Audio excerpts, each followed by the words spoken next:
I noticed Dr. Professor, the Vice Chancellor of the University of the West Indies, Sir Hilary Beckles, is in Britain, and he's trying to convince the British that they need to pay reparations to the Caribbean and maybe everywhere where slaves were. I guess every other colonial power may have to pay reparation. But I think his view on reparation and slavery is too narrow. Um, I don't know if you understand why Africa and especially Iraq and Iran are enemies of Europe is because of them being superior to them. They were superpowers before them.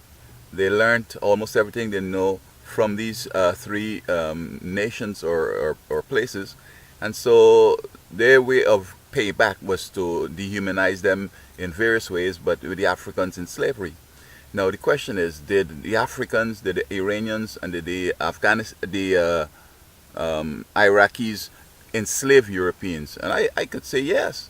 I mean, we see where Africa had enslaved the Jews, and the Jews are, in the genre of the Europeans.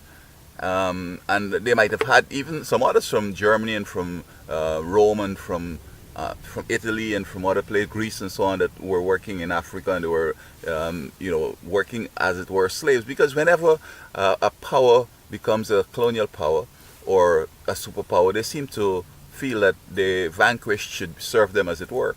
And so the reparation, I think, is a short view of things. They buy into the white things that, yeah, we had you as slaves, look how we treated you, look some of the pictures here. But they destroyed the pictures of when they were slaves in Africa, in Iraq, and in Iran. And so if Speckles is asking for reparations for the blacks, perhaps the Europeans might ask for reparations from Africa for themselves. So I believe that this reparation thing would cancel out itself. And the history is skewed.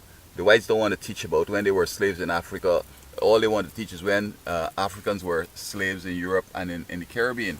And so, unless you look at the big picture, you're going to have a problem. And I think that slavery has been over so long for people to still be blaming slavery for their maladies, etc., which he's doing with, people taking salt and sugar and so forth. And if you're poor, this is what you have to do.